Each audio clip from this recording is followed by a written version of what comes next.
Good morning, everyone. I hope that you can hear me. Really grateful to have you join us today for our third session on our spiritual care with the Hindu patient.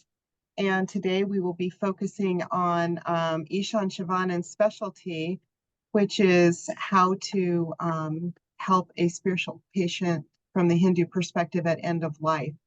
And so today we are going to focus on life, death, and the soul's journey home. So actually, I think it's the journey of the soul. So we're looking forward to learning more about that. And I'm not sure if Ishan is on our call yet or not, but he is coming to us from California, and it is just barely 5 a.m. there.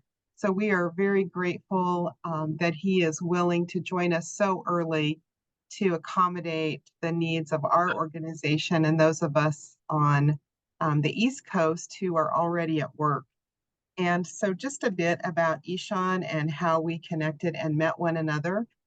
He came into the life of Hospice of Cincinnati during the pandemic. And prior to that time, he had been serving 25 years as a Himalayan monk. And I think he felt a calling to take what he had learned and experienced there to the larger world, and came toward the United States, and then the pandemic hit. And just when you think it would shut everything down, somehow it opened it up into something I think even more beautiful than we could ever have anticipated. At the time that we met Ishan, he was sharing his non-pharmacological interventions and lecturing on those, and working with Cincinnati Children's Hospital and UC Medical Center and the Cincinnati Veterans Administration and many of the physician groups in the area. And our medical director for Hospice of Cincinnati Navigators heard Ishan and came back and said, "We need him, we need this." And so we had the opportunity to meet, and it has been a beautiful relationship ever since, because Ishan came and recognized the residue that we carry as hospice workers, just being exposed to so much death and grief, and really wanted to come alongside of us and teach us how to take care of ourselves and experience life to the full. And so he worked with our team for an entire year and helped us with just taking care of ourselves and decreasing anxiety and depression and insomnia and increasing hope and well-being. And it has been a beautiful journey. I'm so grateful to welcome him today and hear his expertise in the field, and especially to hear how we can increase our competence when it comes to walking alongside of Hindu patients and caring for them at this most sacred time. And so, Ishan, we welcome you and thank you so much for joining us today. Thank you so very much, ma'am. It's my pleasure to be here, and I welcome all the wonderful people that we have here with us. So, let me begin by telling you three stories, because today's lecture is discussion, exploring Hindu perspectives on life, death, and the journey of soul.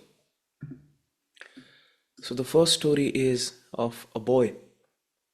This story comes from Kathopanishad.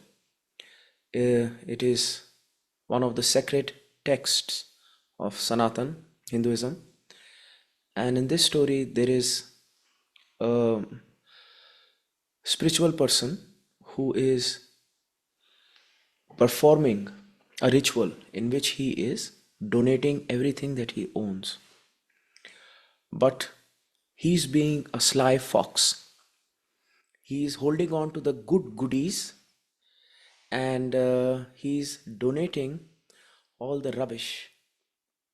Like some people I know who'll find out the clothes that are out of fashion, that have holes in them, the color is worn out, that they donate to Goodwill. Not the brand new Chanel and Louis Vuittons, that never goes to Goodwill. So this gentleman has cows, and all the old sick cows he's donating. He has a son that can be 8, 10 years old. His name is Nachiketa. And while his father is donating the sick old cows, he's thinking to himself, these cows can't even produce milk. Why is my father donating it? Can't he see that this is not a good thing he's doing? It's not a good karma. So Nachiketa goes to his father and says, you have claimed that you are donating everything that you have. Well, you have me, your son. Who are you donating me to? And the father is like, hey, hey, hey, hey, hey, let this end, let people go away, and I will whoop your ass. Like typical Indian fathers. We always give this I will whoop your eyes later look to our children. Every Indian knows this look. I also have, my eyebrow goes up. So the child knows something's going to happen. But this child continues, he keeps on pestering his father because he's worried for his father's karma. He's like, why are you doing this? You have said you will give everything that you own. I am your son. You have me. Who will you give me to? Finally, the father gets irritated and says to his son, I give you to Yamraj. Yamraj is the god of death. We see Yamraj in two forms. Yamraj is the god of death, and this form is a very scary form. He is looking in a very strong, powerful way. He has a mustache that is scary. He has a look that is scary.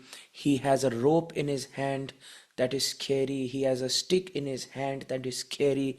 He's sitting on a bull that is scary. And he comes for the souls who are not ready to go.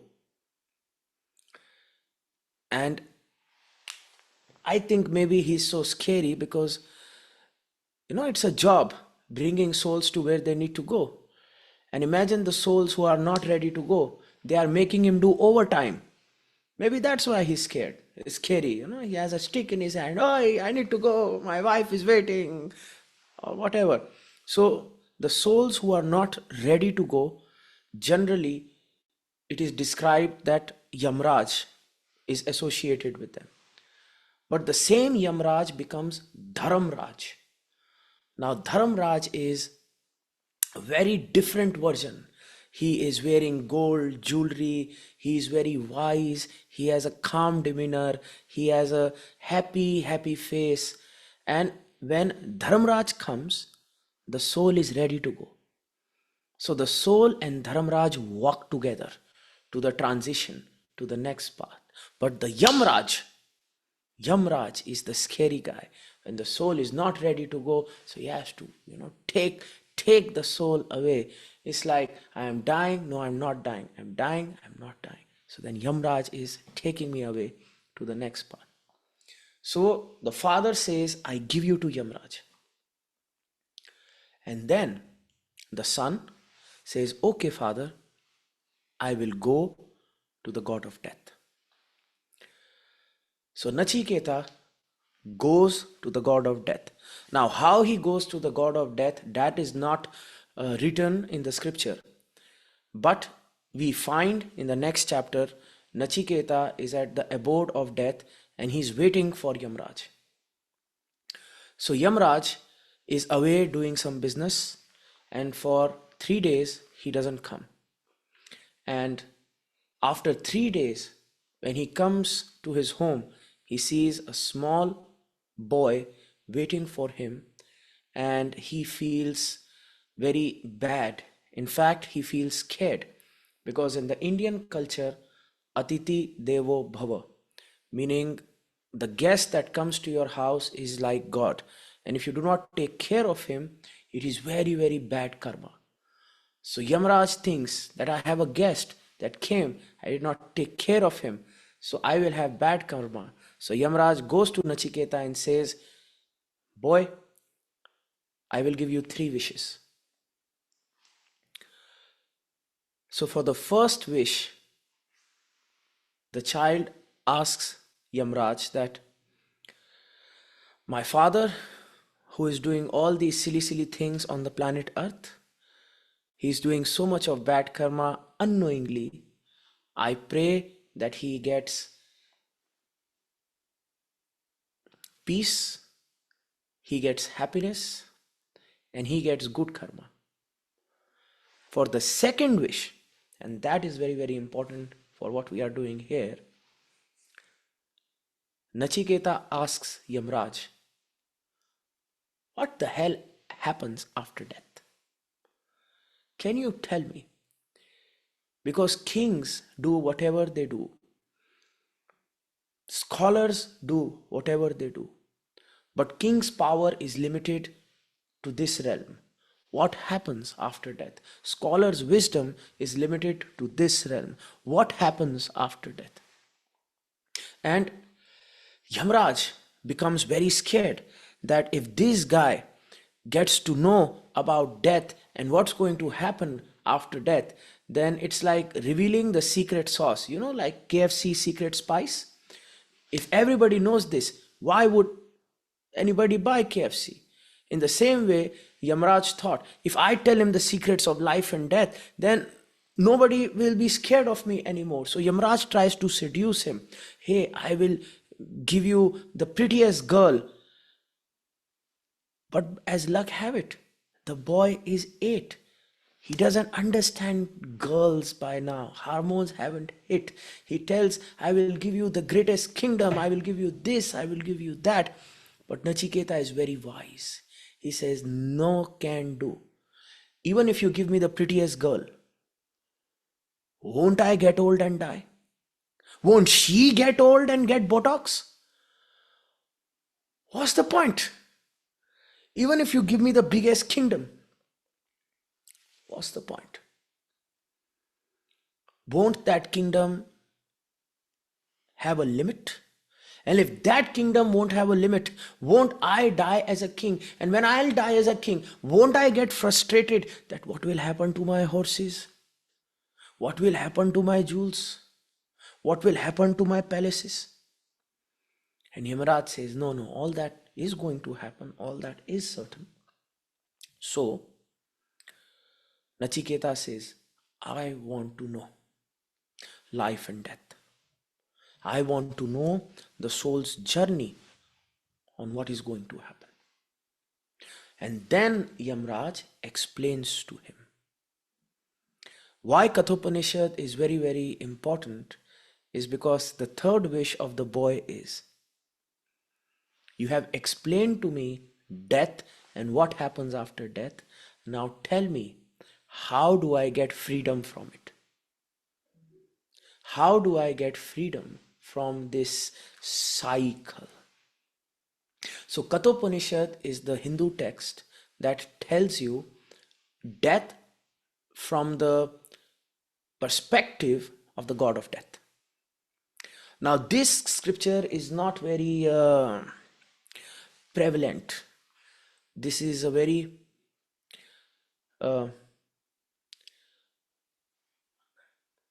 unique scripture that only people who deal with death and dying generally read, try to study, and there are some English translations of it, and I would really recommend. It's a very good story, and I like the way the Sanatan saints teach. They will never give you points that this.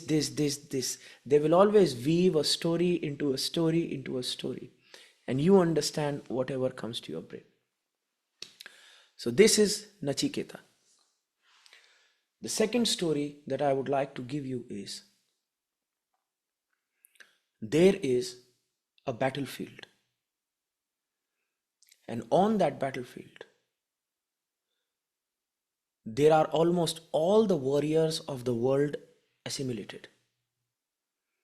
It is going to be a very fierce battle. Vultures and hyenas have come. There is going to be a lot of death. There is going to be carnage. There is going to be violent death. On one side, we have the warriors that are fighting for dharma. Dharma means for good. Now, these warriors are called Pandavas. They are less in number, but they have Krishna on their side. Krishna, who is one of the avatars of Narayan. On the other side, we have the Kauravas that are fighting against Dharma. Now, their numbers are vast, their army is vast, their resources are vast. So, Krishna in this war is acting as a charioteer for Arjun, who is one of the protagonists of Mahabharata. Mahabharata is the scripture of which story I am telling you. And in Mahabharata, when Arjuna, this warrior that is being charioteered by Krishna, sees the army of the Kauravas, he gets a panic attack. He is a great warrior that has trained all his life. Now, why he gets panic attack, we don't know. In Mahabharata, it is written that he is saying, "Oh, how can I kill my brothers and my family members that are in front of me?" But one of the translations can be that on the point of war, one is visited by a reality that death is a probability. And when death becomes almost a certain probability, then the thought comes, what is going to happen? And that is exactly what happened with Arjuna. He suffers a severe panic attack. His bow falls down and he starts to ask Krishna on what is the nature of things. So at that moment, Krishna explains to him the nature of the soul, explains to him the nature of death, and explains to him that because this is the nature of soul, this is the nature of death, there is no other point in life than doing dharma. And dharma is the path to righteousness. So the second perspective of death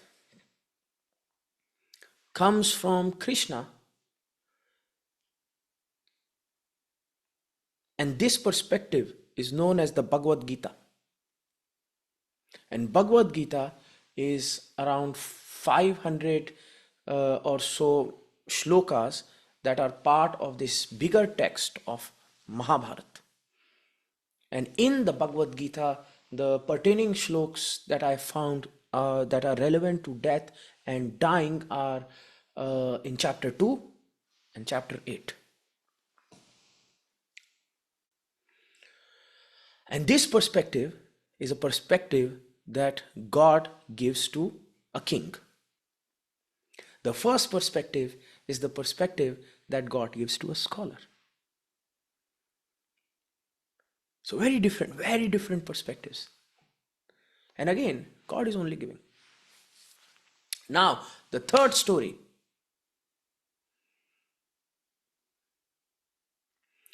We go to Vaikuntha. Vaikuntha is the home of Vishnu.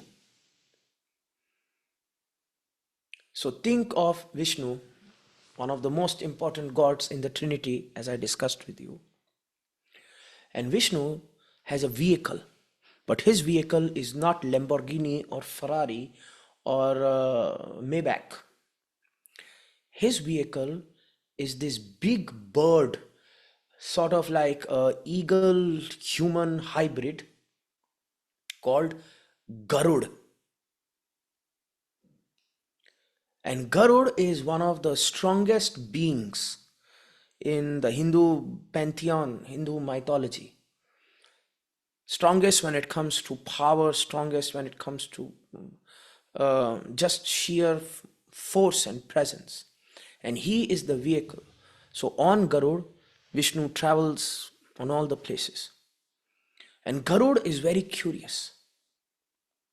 And Garud is looking at the earth, and Garud is looking at human beings, and he's looking at the cycle of birth and death and reincarnation. And when he's looking at the cycle, he is looking at also the misery that comes with death. And Garud then asks Narayan, God, explain to me, what is death? What is this concept, and what happens to a soul after death? What happens to the process of reincarnation? How exactly does that work? Simple questions like, if I did 70% good, 30% bad, will I become a king with bank diabetes? Like, I don't know. Or if I did 80% bad and I did 20% good, then will I become a drug lord that has a very good family? So what is exactly going to happen to this whole thing? And then Narayan explains to Garud. Now this text in which Narayan explains to Garud is one of the most important texts for the Sanatanis on dying and death, and that is called the Garud Puran. Garud, R would be very difficult to pronounce, but yeah, so that is the Garud Puran. Now, the first concept of death is death explaining to a scholar what is death. The second is God explaining to a king what is death. And the third is God explaining to a devata, and Garud can be like an angel, or something that is beyond humanity. So God explaining to a semi-god what is death. Now the Garud Puran is closest to what I can explain to you is what in Christianity we have Dante's Inferno. So in Dante's Inferno, we talk about what happens to the soul. We discuss in detail the lamentations of the soul. We discuss in detail hell and the 7 circles of hell. So even in Garud Puran, Lord Vishnu talks about the various lokas, and one of the loka is perceived what can be said as hell as well. So first, Garud Puran scares the constipation out of you. When you read it, trust me, it's not a good read.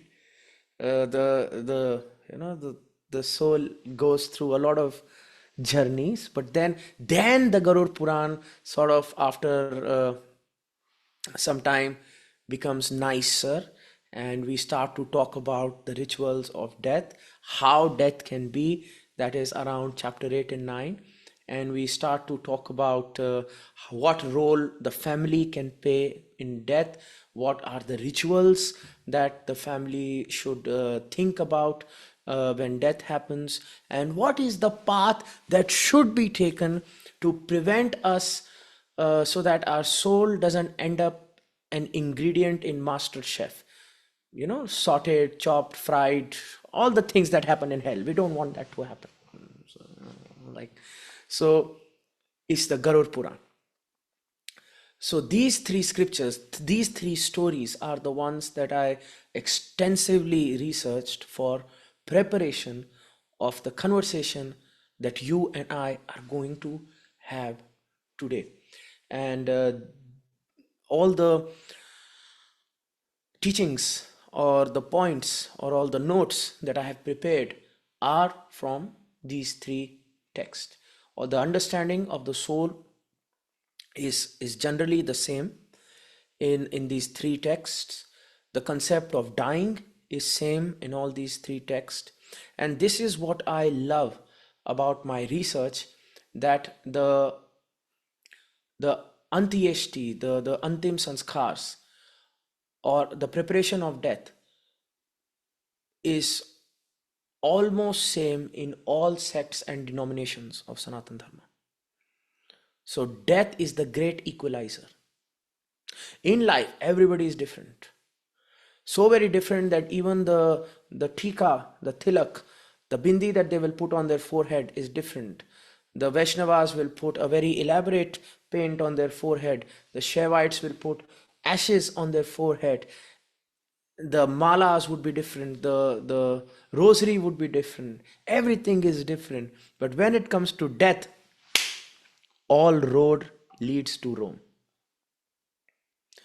And that is very easy for us, good for us. Because then, as somebody who's providing care to the death and dying, we don't really have to worry about a lot of separate sects and denominations. The key concepts are the same. What I have seen generally changes is the mantras that are used uh, during the invocation processes of the death rituals, but most of the rituals and the prayers are the same. So we are going to discuss death from the perspective of Yamraj, of Krishna, and of Vishnu. And so we begin. Now, let us talk about the concepts of life and death. Cycle of life and death, the concept of samsara, cycle of death, birth, and rebirth, and the importance of soul in the journey of the Atma, the journey through different lifestyle of the Atma. So, I would like to begin with a verse from Gita, chapter 2. Krishna says to Arjuna that death is certain for the born and rebirth is certain for the dead. And therefore, you should not feel grief for what is inevitable. This is extremely important. So, when we are talking about death, death is when the soul departs the body. And in Gita, again and again, Krishna is trying to teach Arjuna that you should not be focused on the body, but understand the nature of the soul. I will again hammer this home through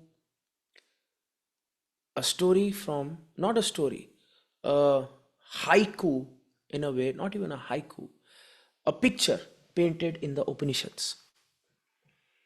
Upanishads are the sacred text after the Vedas for the Hindus. And they try to explain that there is a big tree. On that tree, there is two birds. One bird is sitting on the high branch, and that bird is calm, it is relaxed, it is happy. Not happy, it is stoic.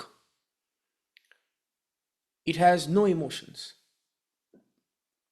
That bird is just observing everything that is happening without emotion. And then there is the other bird.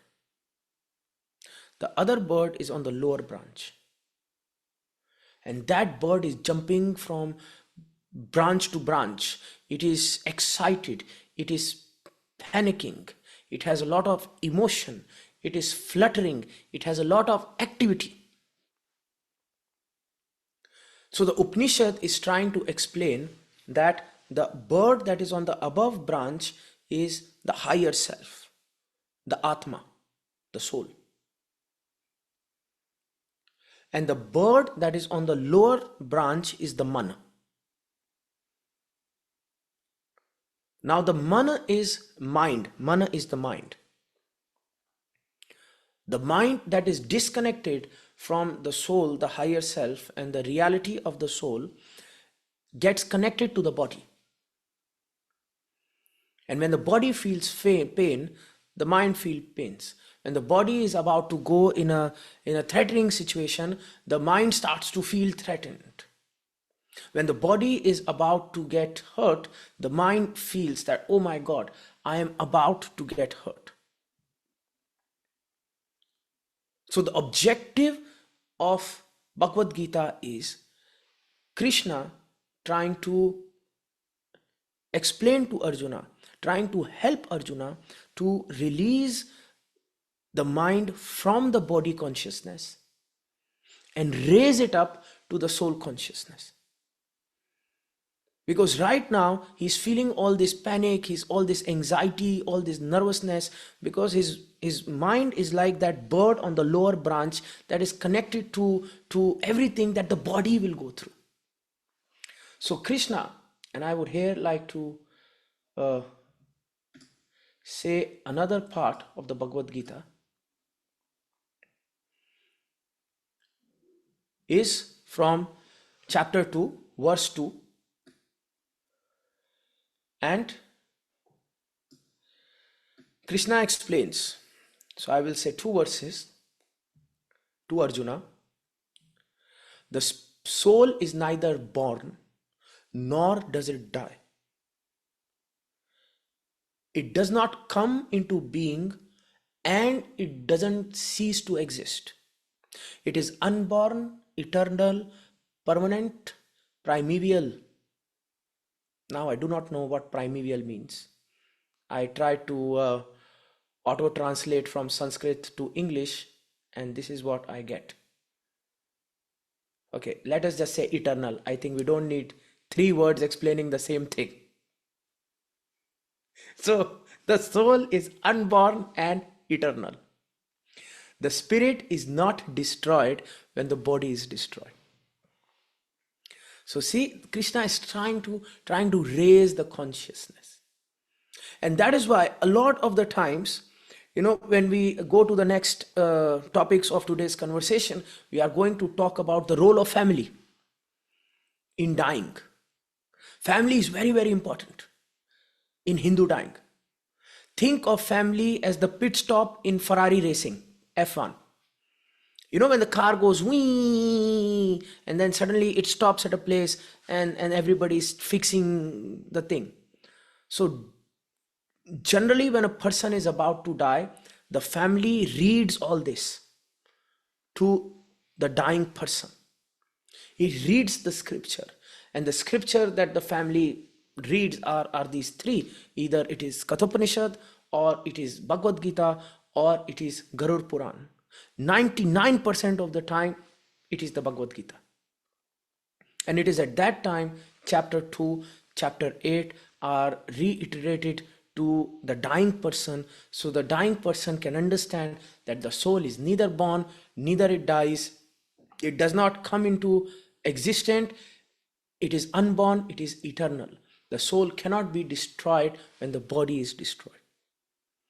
Just so that the bird from the lower branch can become one with the bird from the higher branch. The second verse from chapter 2 says, weapons do not cut the soul, fire does not burn it, water does not make it wet, wind does not make it dry. The soul cannot be cut, burned, wet, dried. It is eternal, all-pervading, changeless, immovable. And again this word primeval. Aye. So let us, I think what they're trying to say is has no beginning. That is what the word is, I guess. I don't know. English not my first language, but still. Anant, Nirgun Nirakar, Anant. Yes. And the soul is beyond space and time. So these shlokas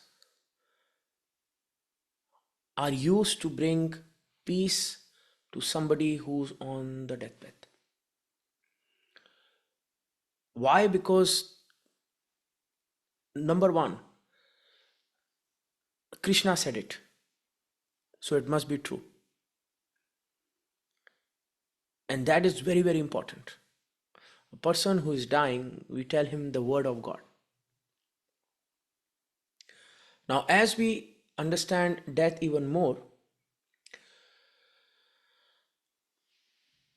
Krishna says, now this is chapter 2, verse 2.1.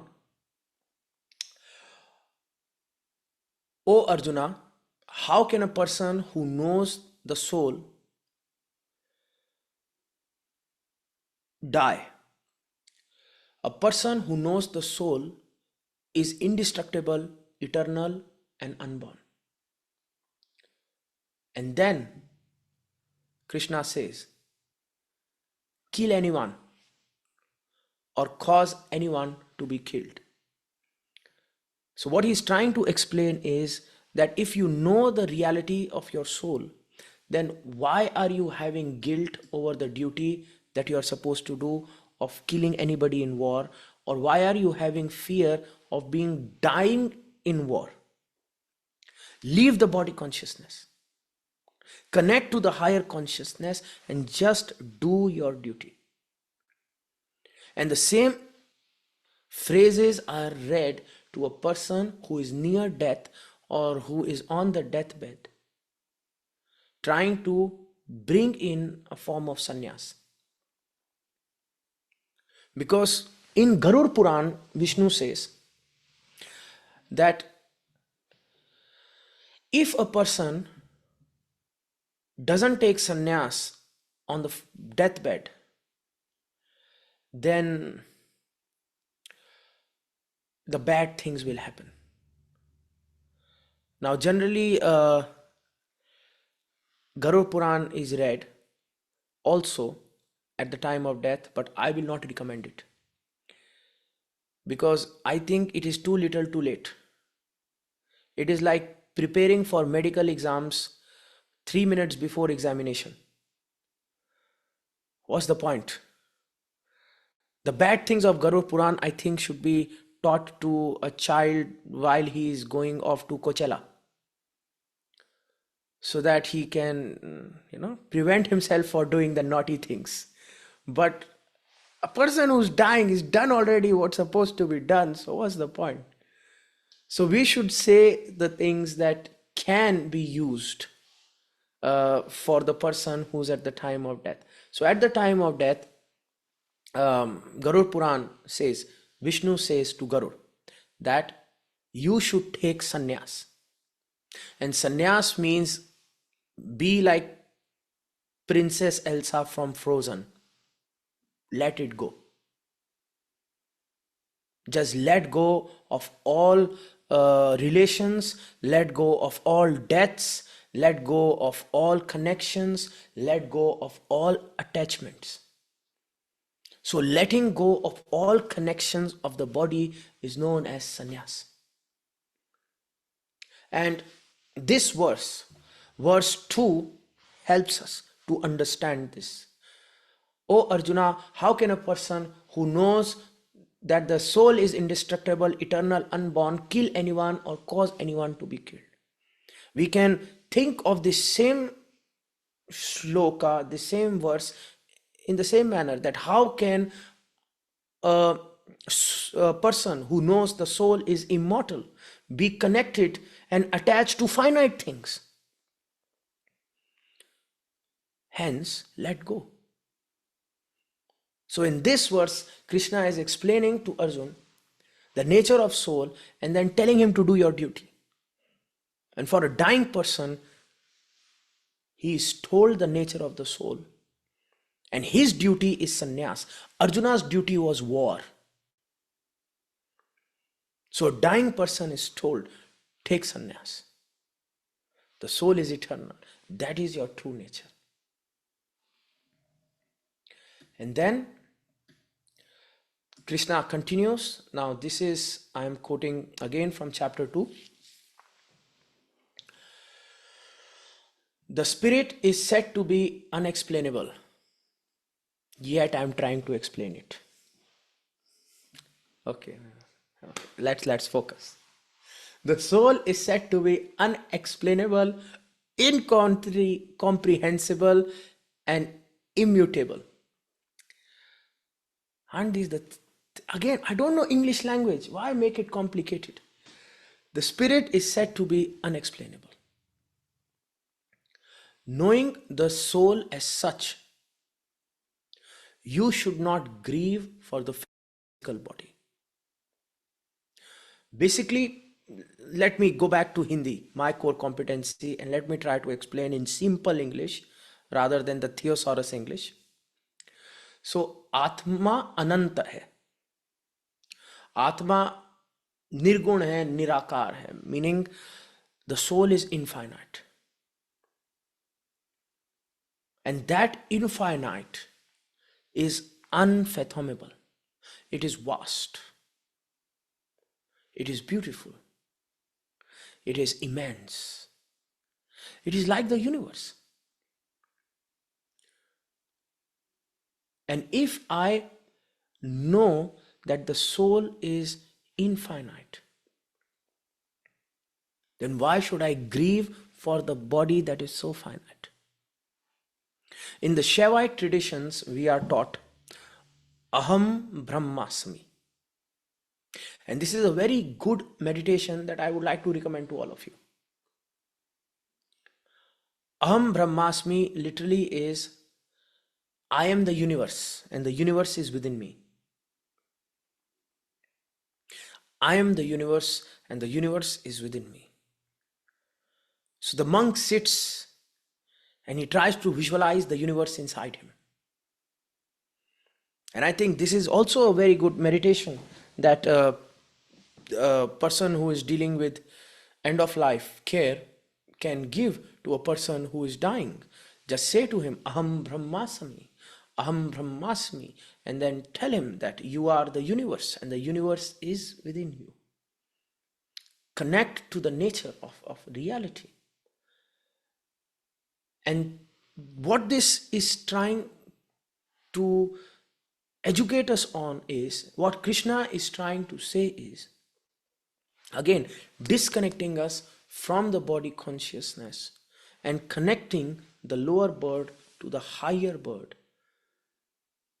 That why are you grieving for the body?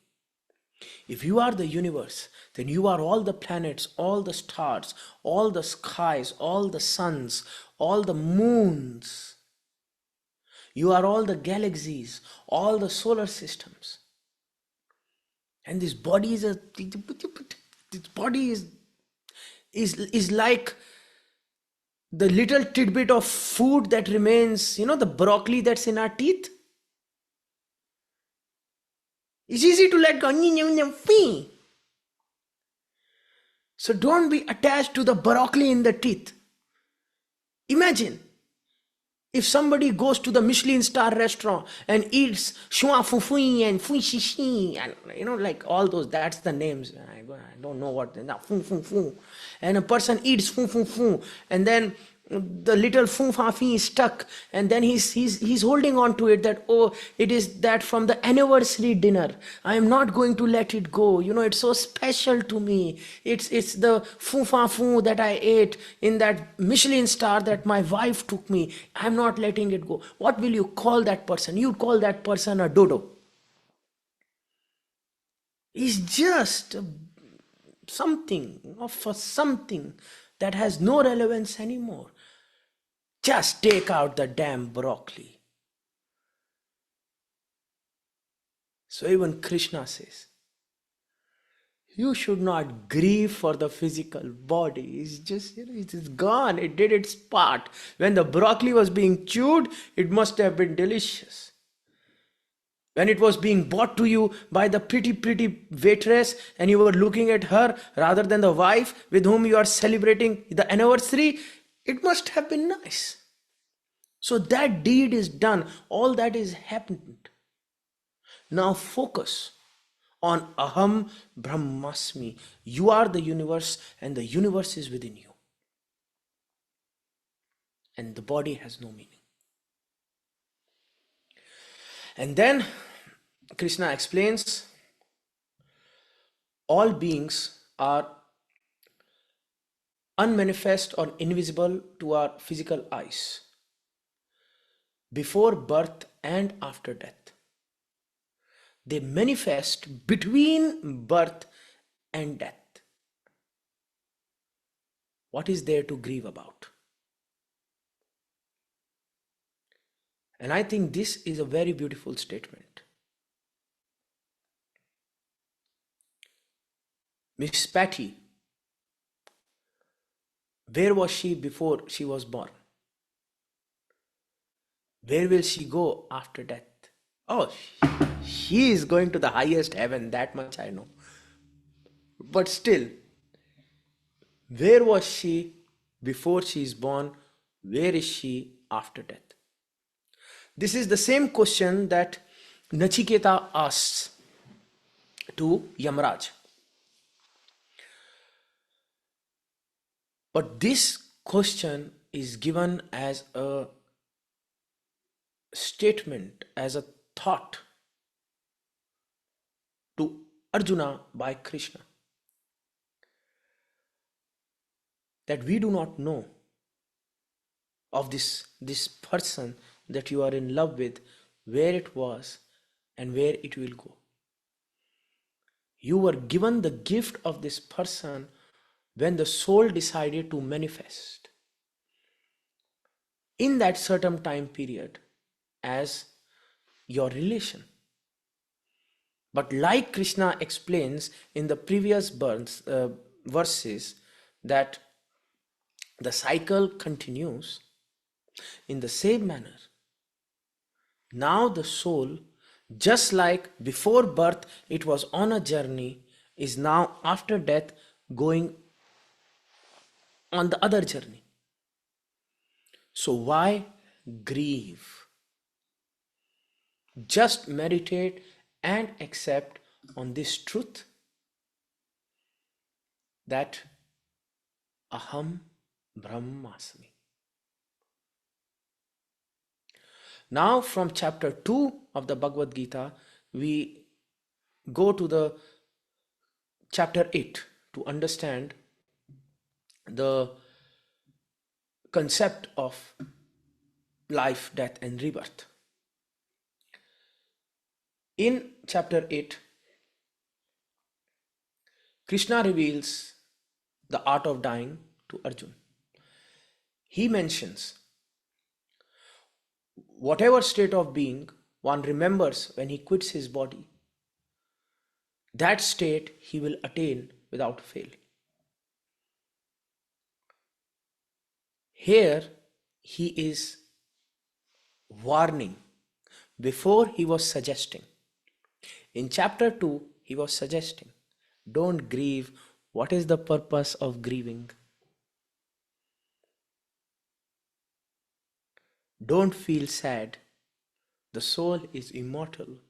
The soul is beautiful. The soul is infinite. And now he becomes like a strict mother. And he's like, if you grieve, whatever state of mind you have, that is the state you will achieve after death. So if you are anxiety, negative, panic, that's what's going to happen to you after death. But the soul is eternal. At least with the body, if there is anxiety, panic, fear, anger, it goes away when the body goes away. But imagine if the soul, you start to take the sanskara to the soul. And so Krishna explains, you should focus your mind on me. First, he is saying, focus on the eternal nature of the soul. And then he's saying, focus your mind on me. Now, this is something that we will explore in the further chapters on how we can utilize this verse in care of the patient. Now, let us proceed.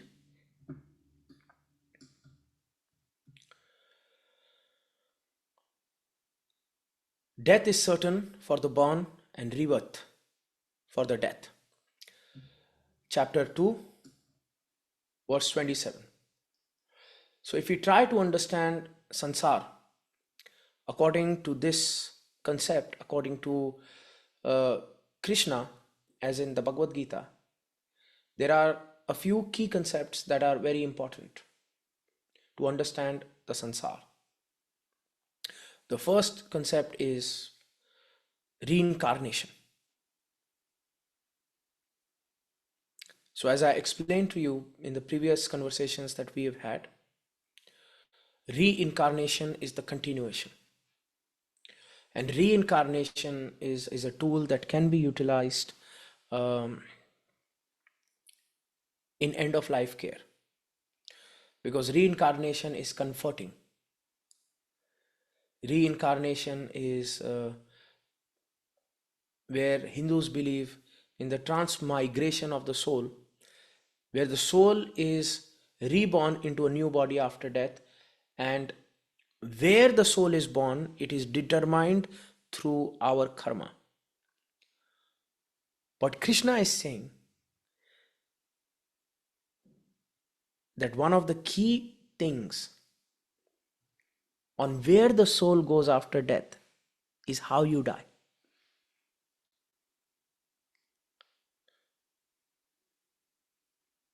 One, he is saying, wherever you keep your mind at the time of death, that is the state you are going to achieve.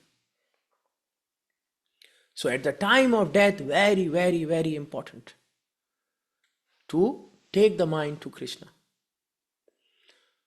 Now, death is sort of our most important last stand. So according to the Garud Puran also, according to the Bhagavad Gita also, according to the Kathopanishad also, you've lived a silly life. And a silly life will ensure that your reincarnation is going to be silly. But death is our chance to correct it. That is why death is important. That is why Hindus have written 3 big, huge texts. Kathopanishad is this big, this thick. Bhagavad Gita from Mahabharata.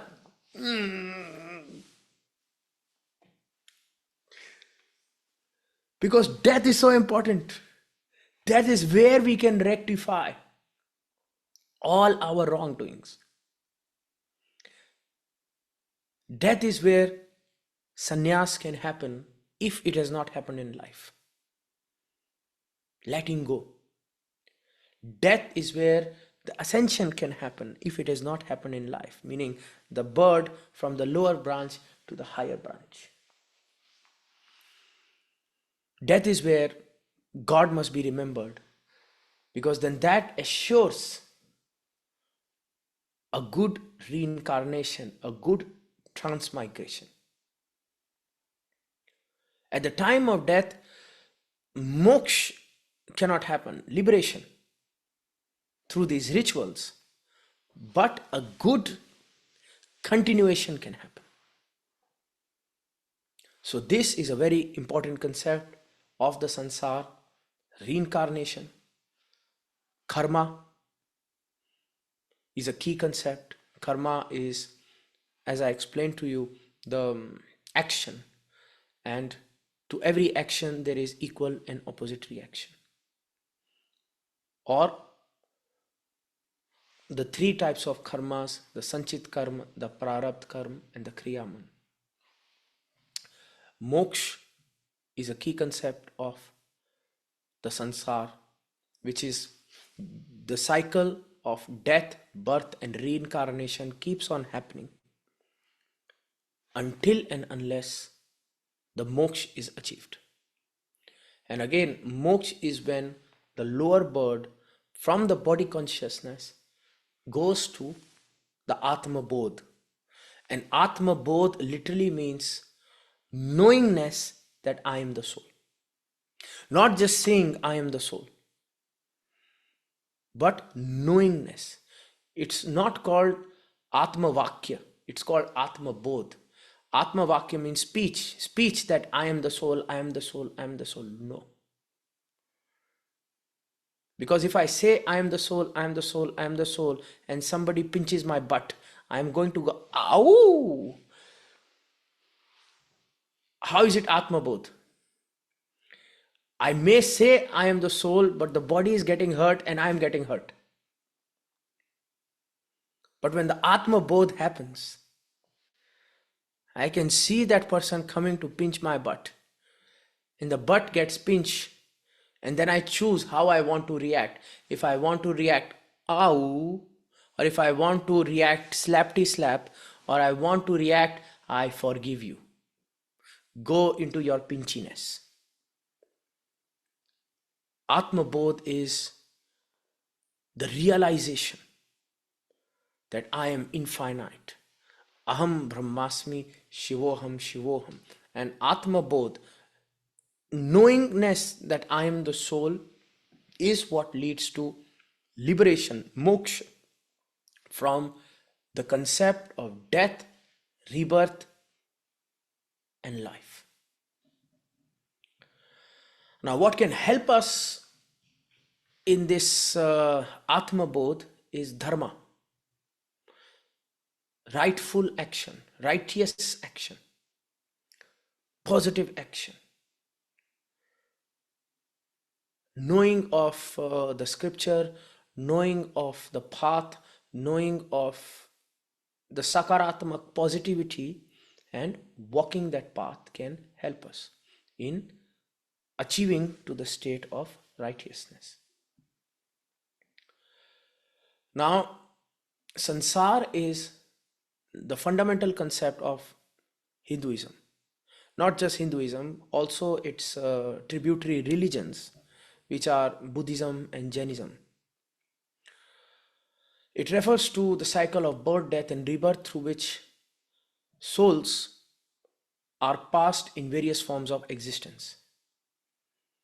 Now, Shankaracharya says the world as we understand it, it is like a dream. So, according to Shankaracharya, this is all a dream, it is an illusion, and we must wake up from it.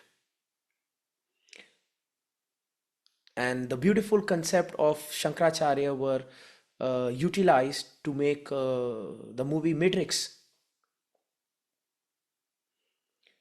And I also didn't know that if when you see the third Matrix is ending, the original soundtrack behind that is Tamso Ma Jyotirgamayo, but they are singing it in a very opera voice, in a high pitched voice. But the brothers who made this were highly inspired from the concepts of sansara from Hinduism and of the teachings of Shankaracharya, whereas the Shankaracharya said the whole world is an illusion. It is a dream. You are living in a dream. All your pain, all your attachments, it is a dream. All your achievements are a dream. Waking up is Atma Bodh, realizing your true nature. And why Shankaracharya is so harsh in his conversation? Because it is harsh. Imagine going to a new mother who's having a baby and saying, it's a dream, it's not real, your baby is not real. Or imagine to a person who finally achieves a degree from Harvard or Oxford. You so go to that person and say, it's a dream, it's not true, it's an illusion. It is harsh. But Shankaracharya is trying to tell us, don't be attached to this. You have lived many lifetimes. There have been many Howards. At one time it was not Howard, it was Alexandria. At one time it wasn't Alexandria, it was Takshashila. At one time it wasn't Takshashila, it was Nalanda. And you have been so many things. And at the time of death, your achievements will be irrelevant. Then again you will have to go to another Howard. And if you don't go to another Howard, then what? And then 10 lives you will live as an uneducated buffoon, and then one life you will live as a Howard, and then again 5 lives, and again one life, and it goes on and on and on. Just the sheer infinity of rebirth and death makes life benign. It makes it a dream. So this life must be utilized, or this death must be utilized if the life has not been utilized, to achieve or understand or accept the ultimate truth that I am not this body. I am the soul.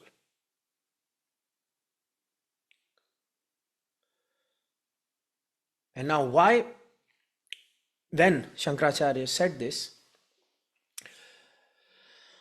according to him, the key concepts of sansar, as I said, is the endless cycle. Endless. It is the karma and rebirth. That you do certain karma, and based on that you get a certain rebirth. Then you do certain karma and you get certain rebirth. In some forms of Sanatan texts, even heaven is not permanent.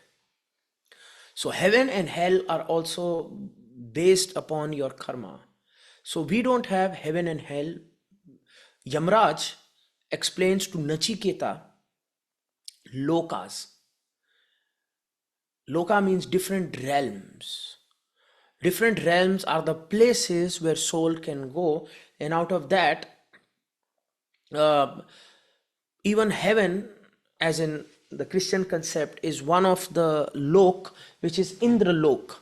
So, which is the land of the devatas, the land of the demigods, like Mount Olympus in the Greek mythology, and like in Mount Olympus, Zeus is the king. Indra lok is where Indra is the king, and that is the closest I can compare to the concept of the Christian heaven.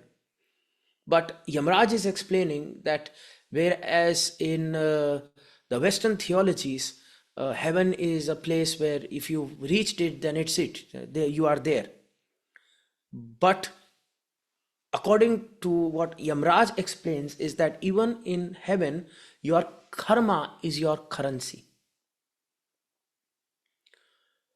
So heaven is like 4 seasons Hawaii. And if you go there, then you are limited to how much money you have in your pocket. So if you have a bunch of money in your pocket, then you can stay in 4 seasons Hawaii for 2 years, 3 years, 4 years, 5 years.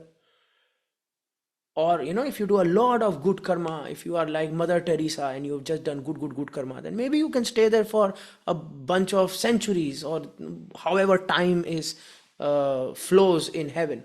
But again, Yamraj says, one day the currency of good karma will end. And then you will be thrown back to the cycle of life and death with zero currency. And that is why Nachiketa was so interested to know his third wish, how to get freedom from this life and death.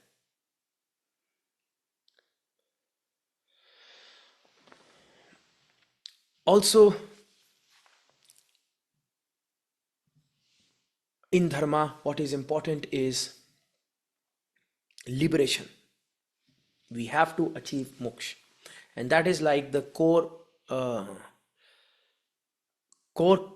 concept, the key point of Hinduism, Sanatan Dharma. We have to achieve moksha. This is it. Let this be the last life. Let this be the last death. Let us forget what lives we lived, what deaths we died. Let this be the best life, and let this be the best death that can help me achieve moksha.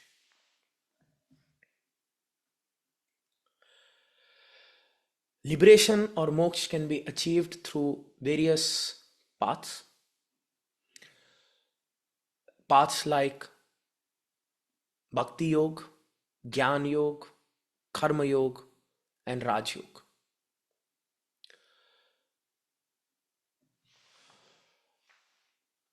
Krishna says in Gita, again from chapter 2, the nature of the soul, weapons cannot cut the soul, fire cannot burn it, water cannot wet it, and wind does not dry it. Again, Krishna is trying to help us get away from the body towards Atmabodh, trying to expand our consciousness. Now, this expansion is important because this will allow us not to be limited by our means to act on the path of dharma. A person who does not understand or accept his infinity will shy away from righteousness, will shy away from doing the good thing. So Krishna explains how very important it is.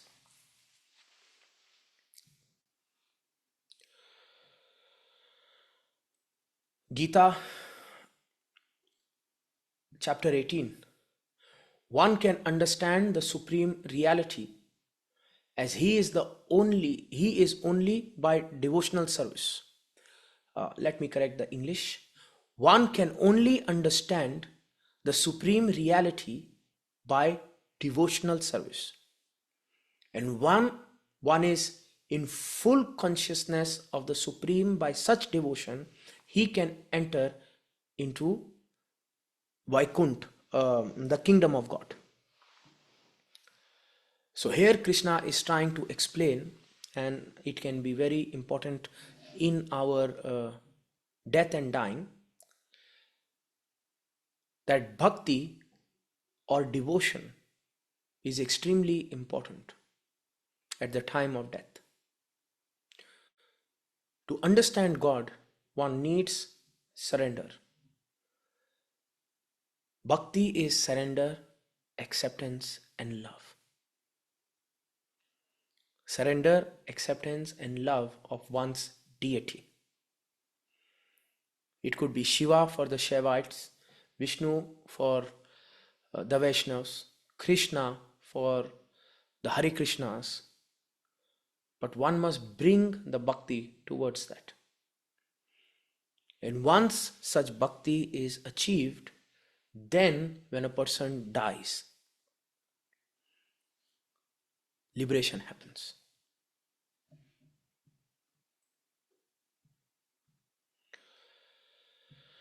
Let us go to death and dying in Hinduism, ritual and custom surrounding death, and the role of family.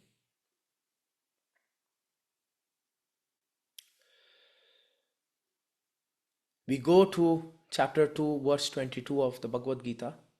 Krishna says, as a person sheds worn out garments and wear new ones, likewise at the time of death, the soul casts off its worn out body and enters a new one. Krishna says that the concept of rebirth He's explaining, comparing it to an everyday activity. And this shloka is what many times when we go to a faith leader and we ask him to help during the time of death, he speaks it in the native language for the person to understand. And I will repeat the shloka with you.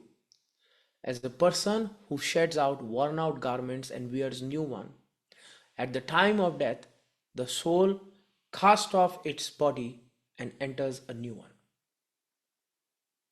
So, what attachment we have to the cloth is what attachment we have to the body. Just like I explained to you the broccoli and the teeth. Krishna is trying to explain to Arjun, do not be attached, because as I said in the story, Arjun is afraid to do his duty. He is in a state of panic and fear because he is thinking of his brothers and sisters. But the brothers and sisters are of the body.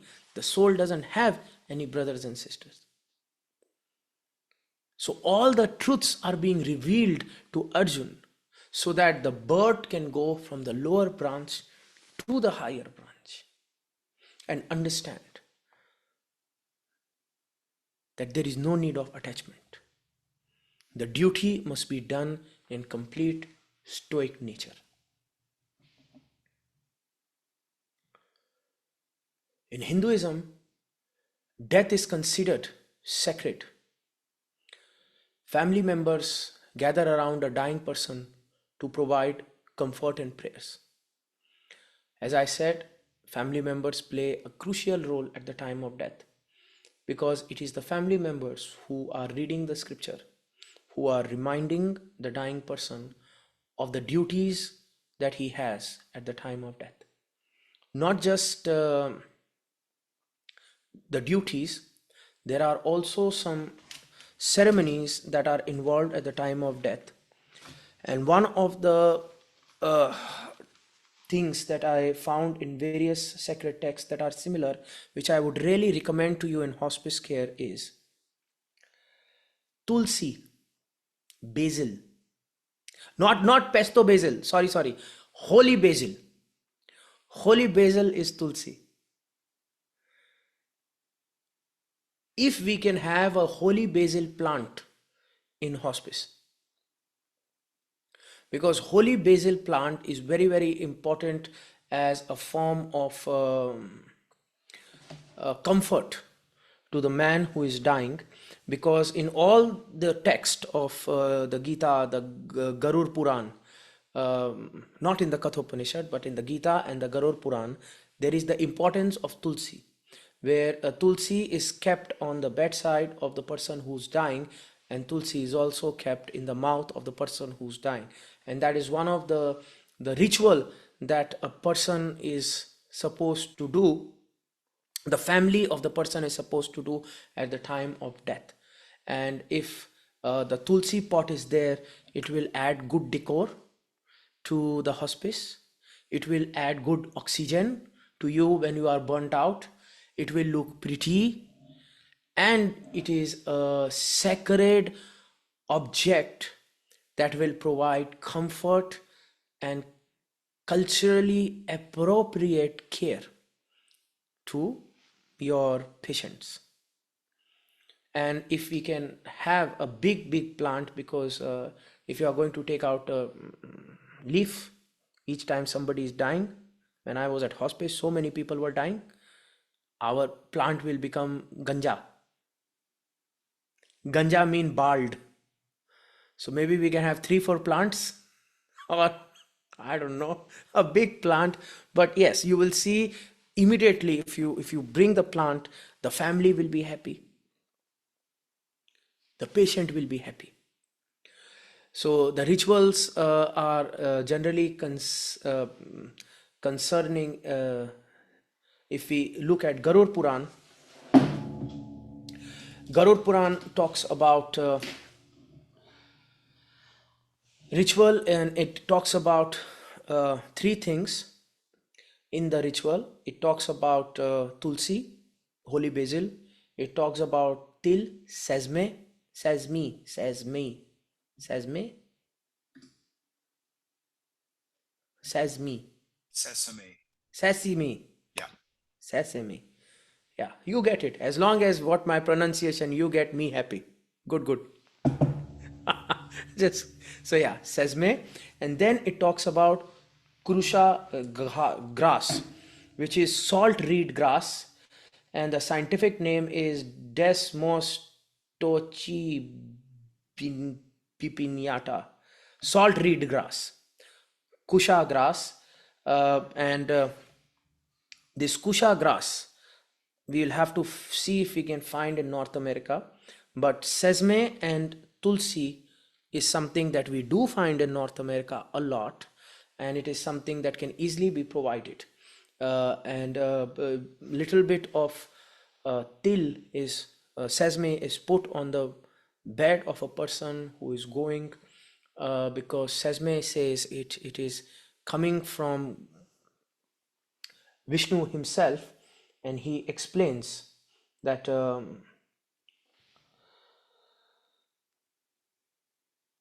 it will help ward off negativities when a person is going. Tulsi put in the mouth is important, and put on the bed is important, and the kusha grass or the salt reed grass put on the bed is important. So generally these are the rituals that the family will do. It will put what need to be put in the mouth, put what need to be put on the bed. It will read the scriptures, it will do some positive chanting, it will remind the person of the divinity as they are passing, when a person is going into the afterlife. So there are generally two types of rituals that are done from the family members pertaining to death into the Hindu rites. One is the rituals during the death, and then is one is the ritual after the death. The ritual done after the death are very elaborate. I will discuss some with you, so for your education purposes. But right now, what we were discussing were the rituals during the death that the family can help perform, and that's why you will find that Hindus have such high family values, is because they want somebody to do the rituals during and after death. And I'm not kidding you. Many times they want to have wife and children just because somebody will do these rituals. They want to have son just because somebody will do the rituals. Now this is again the fox mind that is working, the sly mind. Because one is, I don't need the family and I don't need the children, because I will achieve moksha during my lifetime. I will achieve the truth during my lifetime. I will live a life of dharma. I will walk the path as prescribed by Yamraj in Kathopanishad, or as prescribed by Vishnu in Garud Puran, or as prescribed by Krishna in the Gita, and then I'm liberated. So I don't care with the rituals, because I'm already liberated. But one is the fox mind that, hey, I want to enjoy my life. I want to drink the Glenfiddich whiskey or the Aspen vodka. I want to really do all the fantastic things that life can offer, and then leave my liberation to my family. The burden, leave it to them. Let them do it at the time of death. So the guilt is drilled into the family since they are young, that, hey, your job to see me liberated. I'm sending you to Oxford. I'm paying your student debt. Your job is to make sure I am liberated. Because during death, these are the rituals, and after death also there are rituals of taking the ashes and cremating first the body, and then from the body taking the ashes and doing lots of sacred rituals, and then sending off the ashes through the river Ganga. And uh, that is the role of the family. One other ritual that I thought I will mention to you, which is very, very important, and this is from the Garud Puran, and this is something that all of you can utilize. Uh, yes,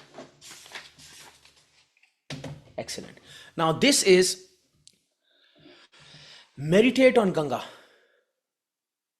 and this can be a very good guided meditation. So, Lord Vishnu is saying to Garud in the Garud Puran, chapter 8, if a person meditates on Ganga. Now, Ganga is very important in the death rituals, in the concept of dying in the Hindu religion. So, Ganga is a river that flows from the Himalayas through the central part of India all the way to the west, and then it merges with the ocean in the Bay of Bengal. Now, this river is said to come from the heavens, and it is said that it originates from Shiva's hair.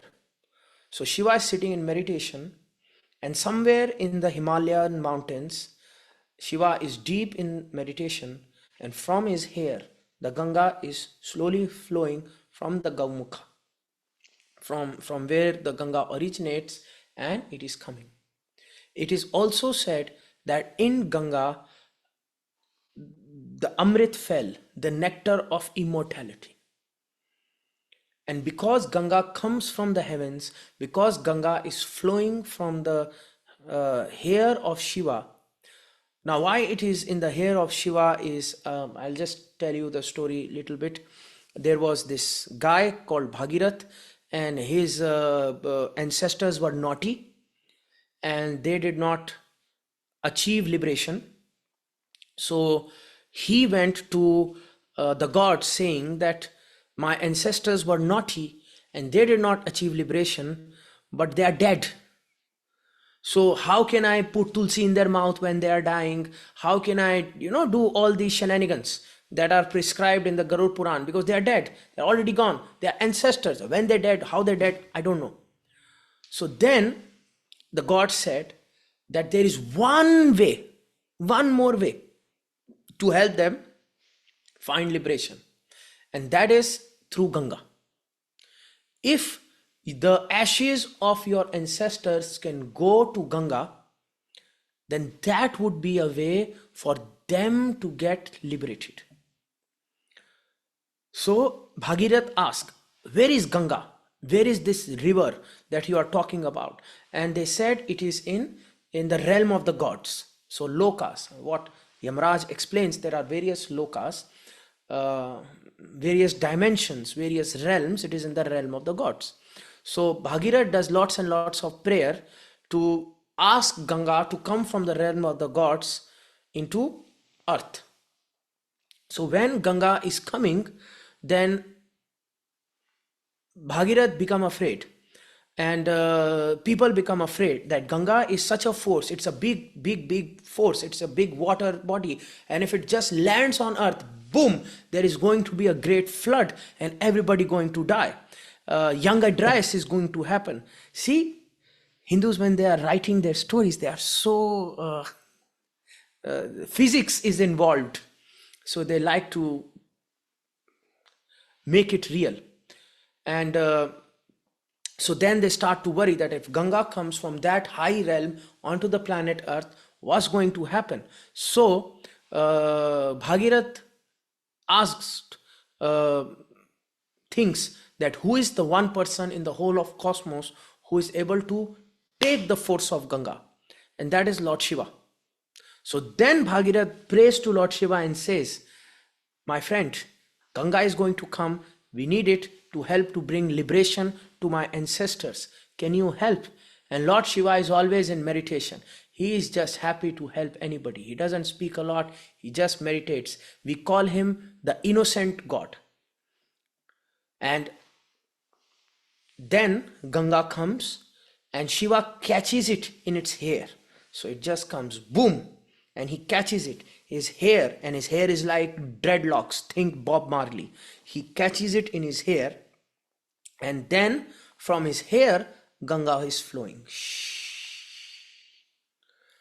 So one of the other rituals pertaining to death is Ganga. And the Hindus like to take the ashes of their loved ones and put it to Ganga. But then again, now Hindus that are living in North America, they are limited to their economic status. And that is why I was going through all these scriptures for you, and I was very happy to see that in Garud Puran, Vishnu has said to Garud that if you meditate on Ganga, it is also the same fruit. So if you say Ganga and meditate on Ganga, is one of the ritual that can be added to the hospice care. Now this can be a very beautiful meditation. We just sit next to the dying person and we say the script. Meditate on the Ganga that is flowing from Shiva's hair. Meditate on the Ganga that flows through the Himalayas. And then you can read a little bit about the Himalayas and you can be poetic.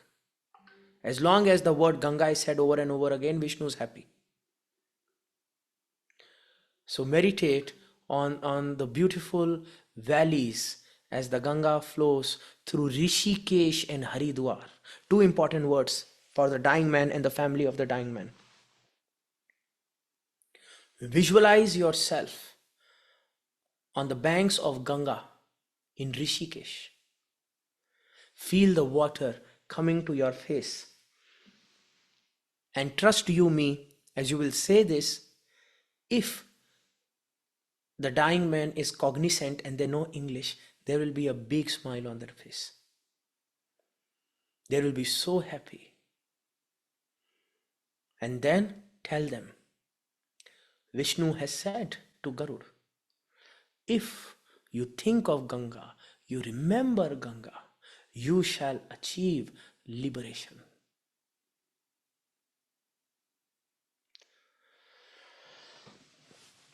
Now let me continue to the syllabus. I would just love to one day make you do all these meditations. The meditation on Ganga, the meditation of Nachiketa. It is called Nachiketa Agni. Maybe one day, Miss Patty, you and I can discuss just for us. We get ready for our death because there's no theology in it. In the third wish of Nachiketa, how do I become free? And then Yamraj doesn't explain to him. He makes him do a few meditation processes. They are beautiful meditation processes. They are called Nachiketa Agni. And it's like this, like the Ganga one, but there's no Ganga involved because you have to understand. Now, it is in the realm of Yamraj that's happening. So now even Ganga has no point. So it's different. It's all to do with the mind. So Yamraj is explaining to Nachiketa how you must meditate, how you must, he calls it, the process that he describes, he blesses Nachiketa in the end and says that this process shall forever be known to man as Nachiketa Agni. I have never discussed this process. I am discussing it with you. And that is what it is now. So the Nachiketa Agni meditations are very, very nice. They are like the Tibetan Bardo for Hinduism. But the Bardo is done after death for the person who is dead. The Nachiketa is done by a very conscious person while they are alive and cognizant. But we cannot discuss that because we have syllabus. So let's focus on the syllabus. The rituals of death and dying, as I said, they are the Antyeshti, which are the final rites. It is uh, the preparation of the body, the funeral procession, and the cremation. So after a person dies, that's when the rituals begin. And it begins with preparation of the body. So it can be first the clothes that the body was wearing, they are donated, and then the body is prepared different. Now this is different to the different sects. In some cases the body is bathed, the body is made to wear fresh clothes. In some cases the body is rubbed with uh, ghee. I don't know what ghee is in English. Clarified butter. Yeah. So these are the different rituals. So the preparation of the body is the one sequence of ritual. The funeral procession is the other sequence of the ritual. And the funeral is when the body is with the family, and the procession, the first,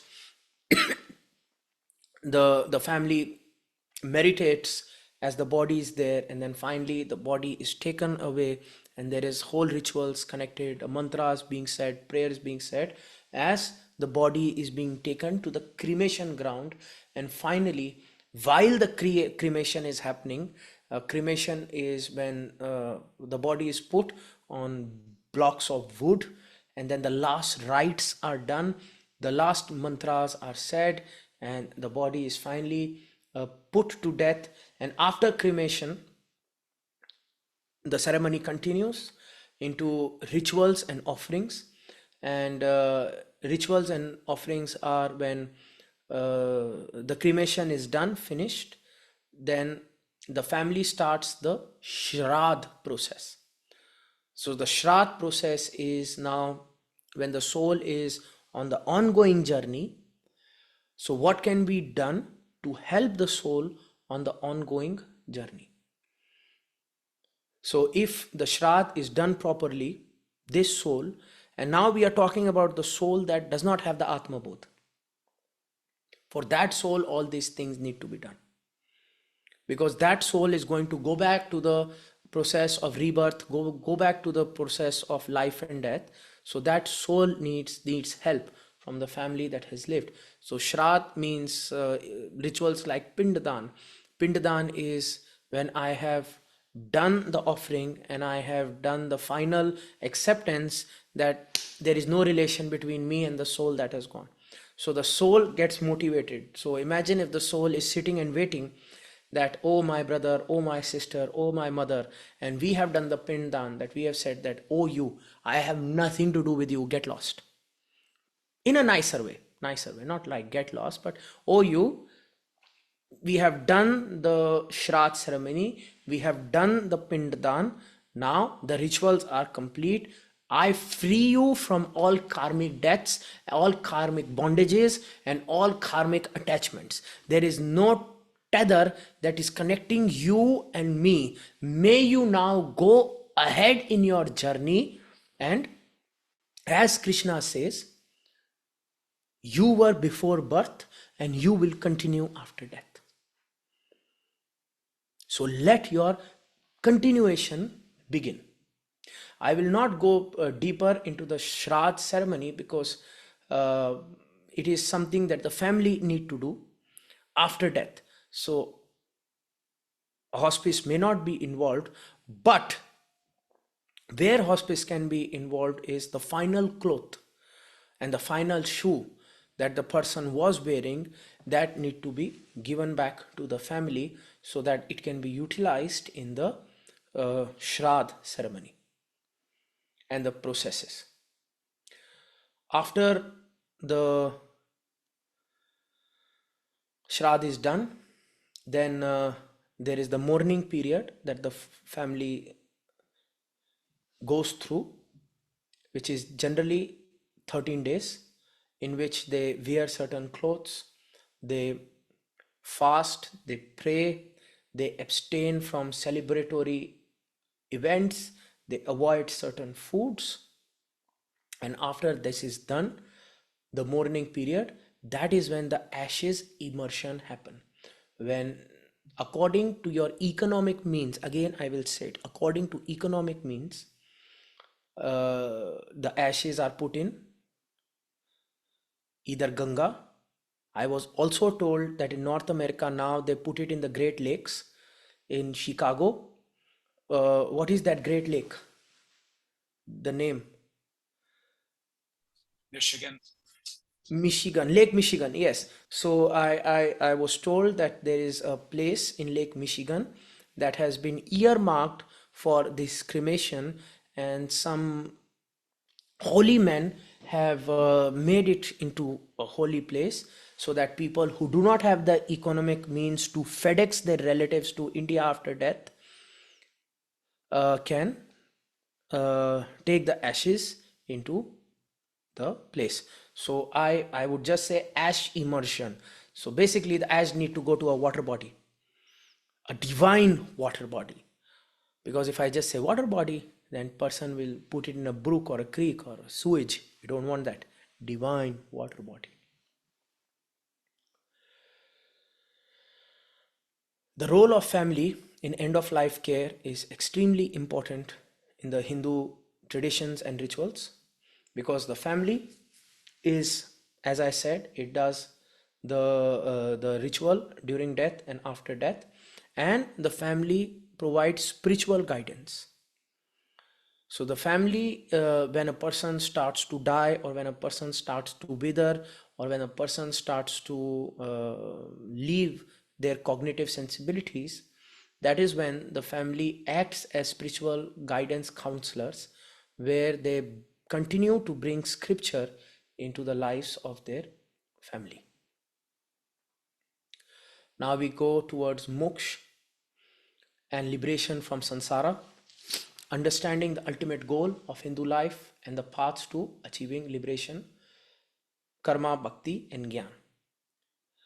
I have talked in the beginning about the importance of moksha and the importance of moksha in Hindu life.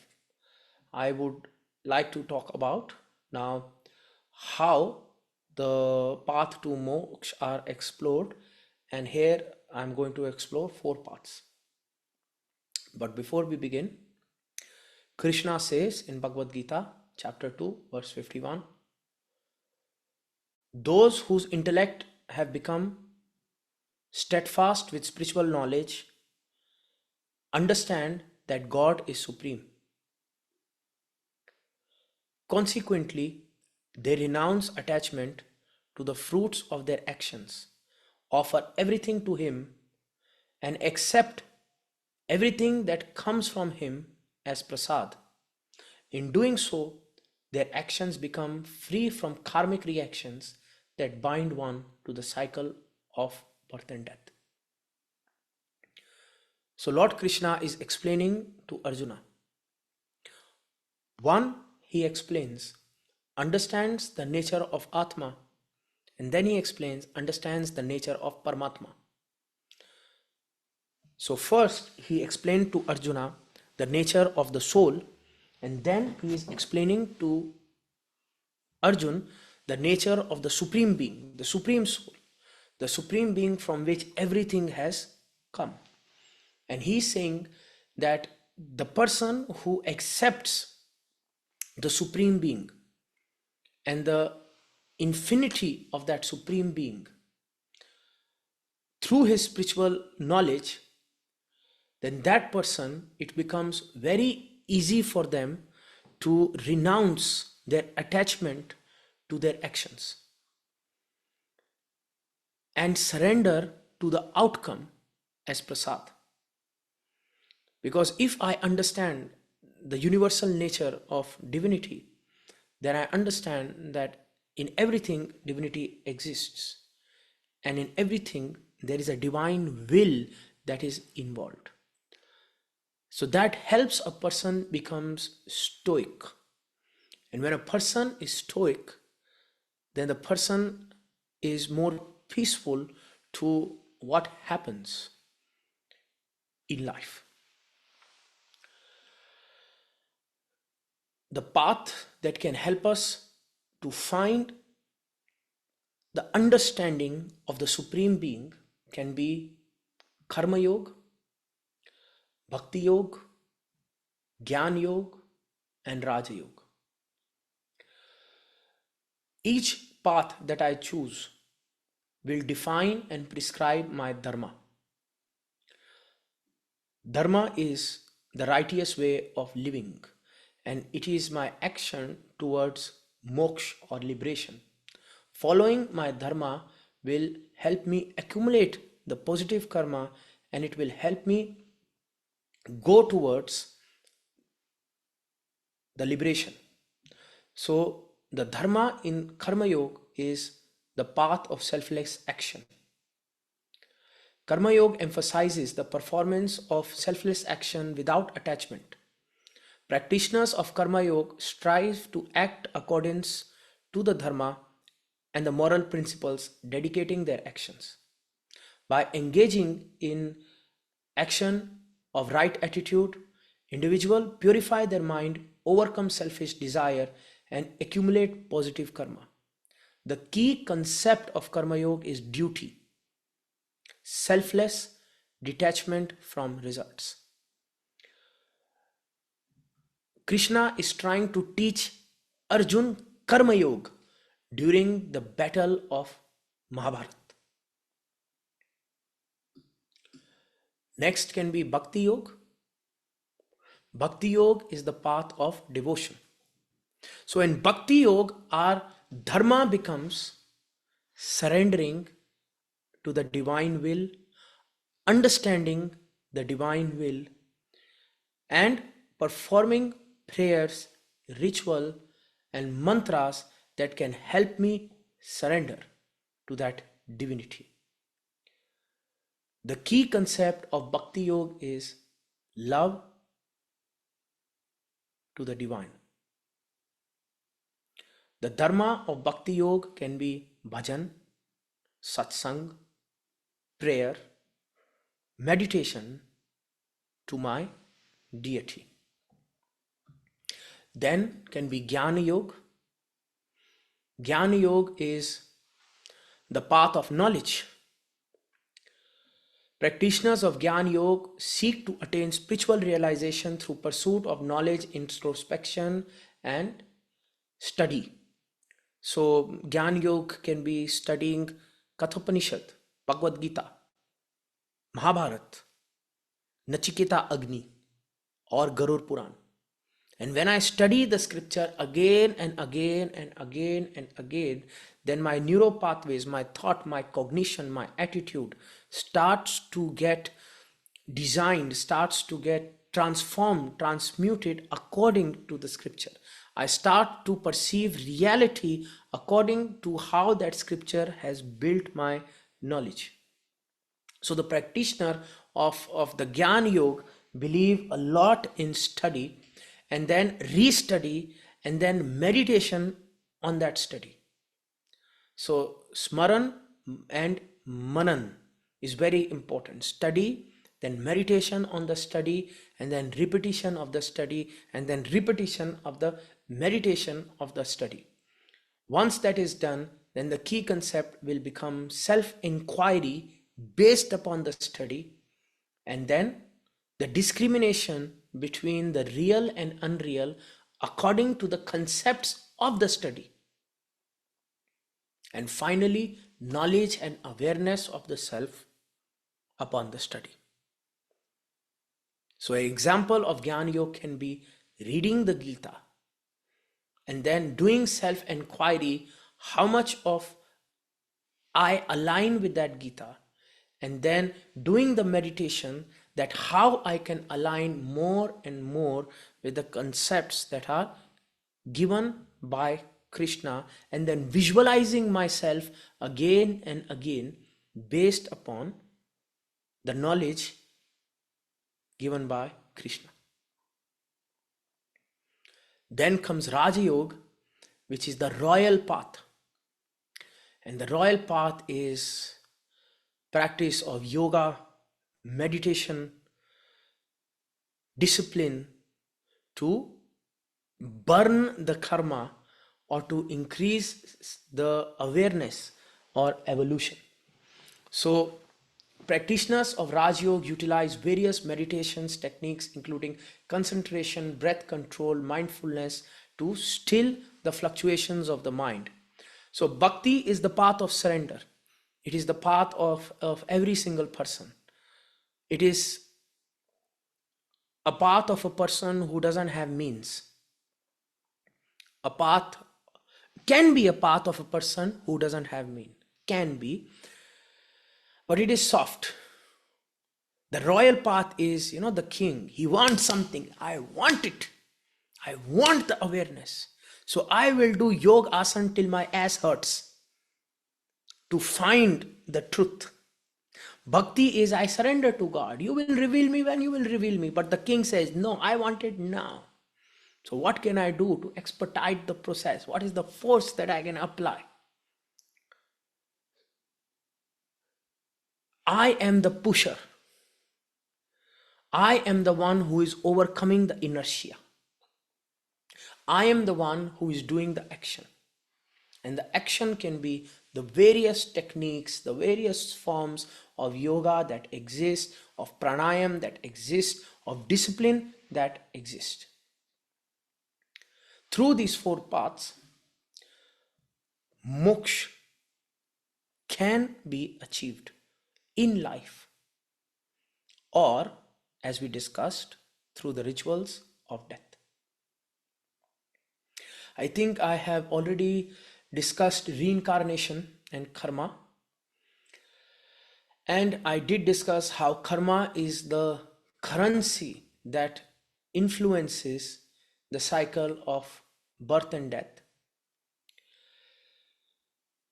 Now, if we talk about the impact of action on future lifetime, here Yamraj explains to Nachiketa, more than action, it is our sanskar. When a person is dying in a certain thought, then after death, the thought does not go away.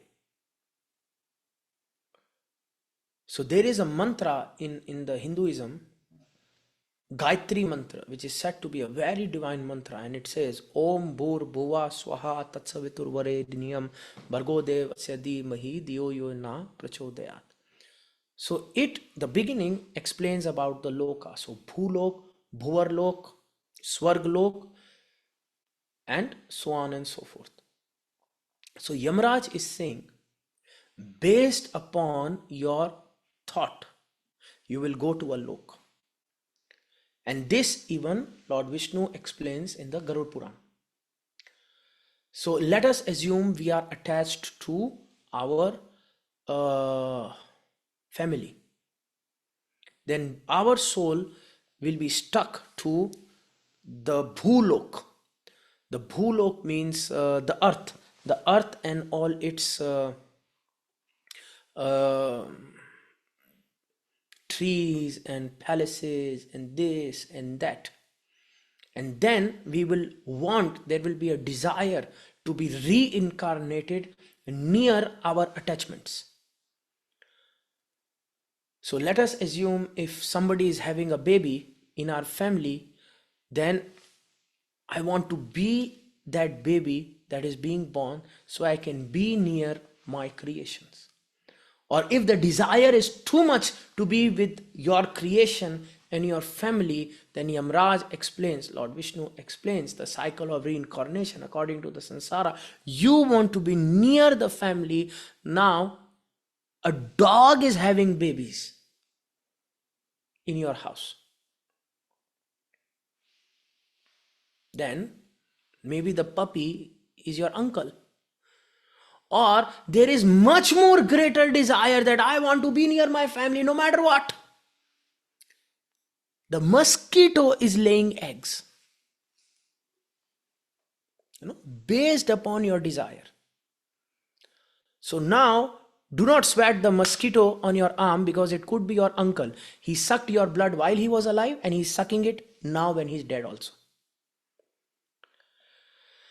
So, more than the actions, Yamraj is explaining to Nachiketa, your sanskara, the desires that you feed during life are the desires that you will have during death. What even Krishna says to Arjun, you will achieve that state of which you are thinking at the time of death. So, at the time of death, think of me.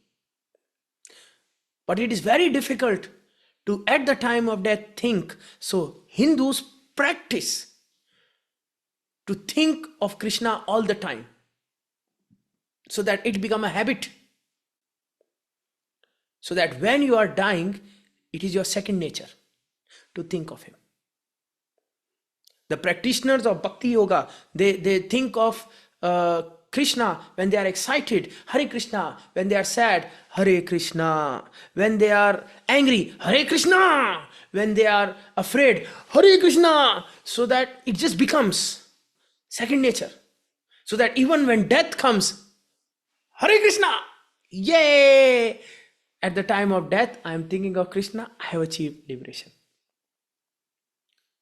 So this is very important, because the sanskara, as Yamraj explains, as Krishna explains, as Vishnu explains, is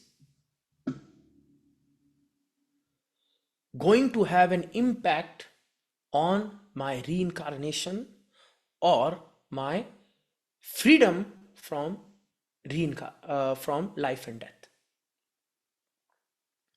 The resolution of karma, as I said, can be done through these various paths, and these are just the 4 paths.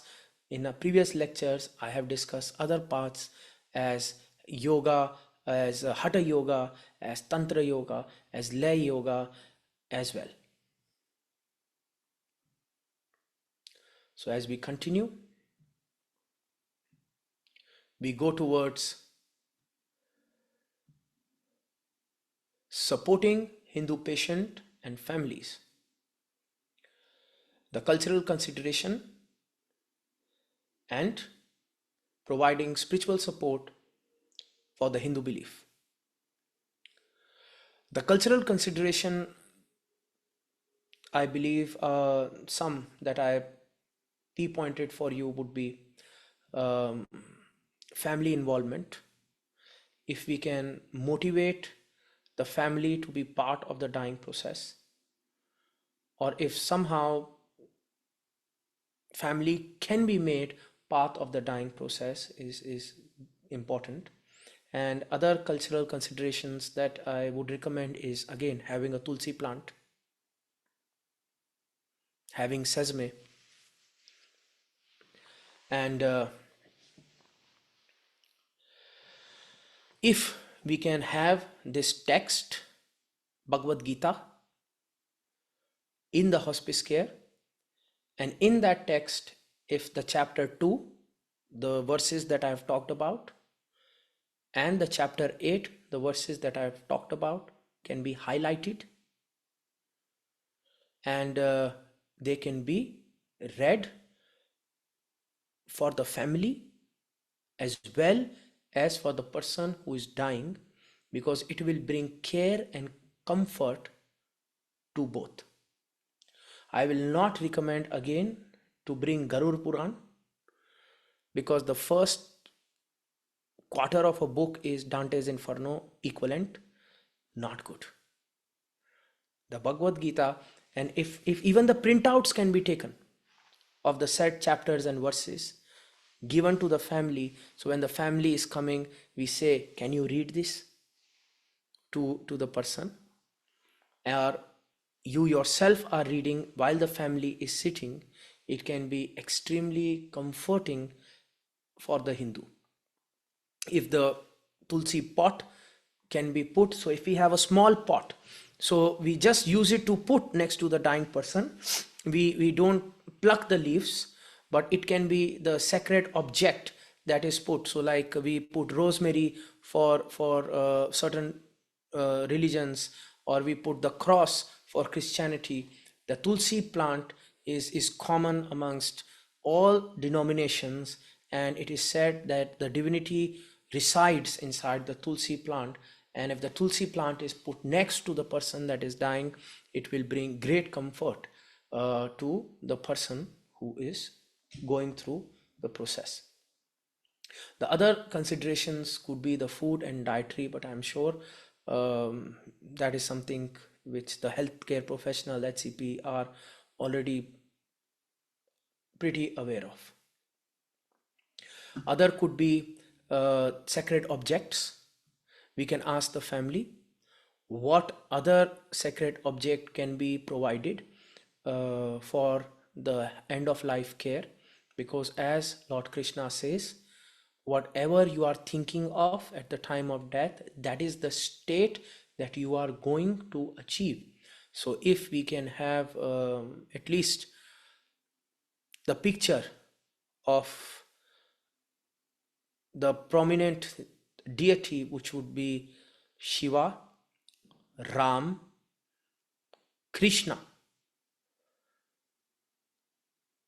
So these three are majority of the Hindus in North America today, and then that image can be put next or in front of the person who is dying, pertaining to that line from the Bhagavad Gita that you shall achieve that state, and that can be shown to the person who's dying, so that as they are dying they can meditate on the person.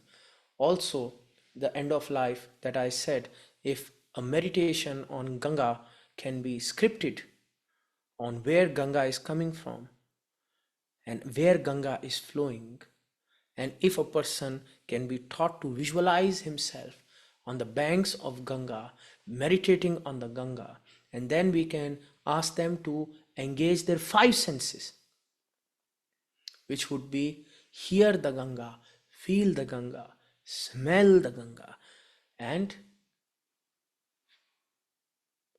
visualize that the Ganga is taking you towards your true nature. And as Krishna says, the body is like a piece of cloth. We drop it, and our real nature is the Atma.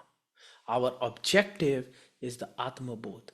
Meditate on the Atma Bodh and feel Ganga is taking you to the truth.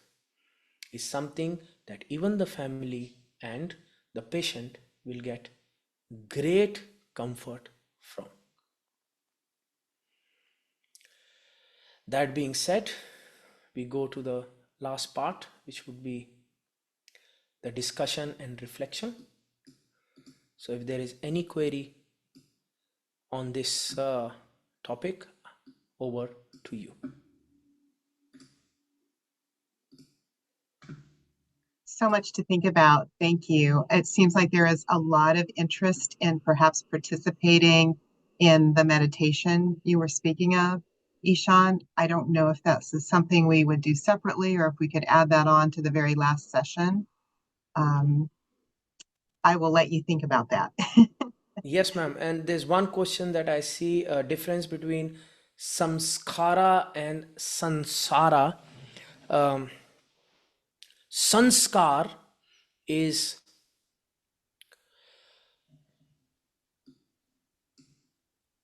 think of it as short-term memory, long-term memory.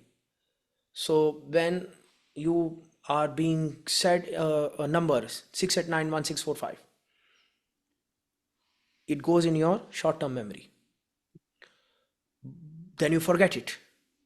Or when the wife says, go to the supermarket, and she gives the grocery list, and you always forget the last three items. That's the short-term memory. But if you repeat, then the short-term memory goes into the long-term memory. The Hindus go one point further. They say that if you think a certain thought, Then from the mind, it goes into the subconscious.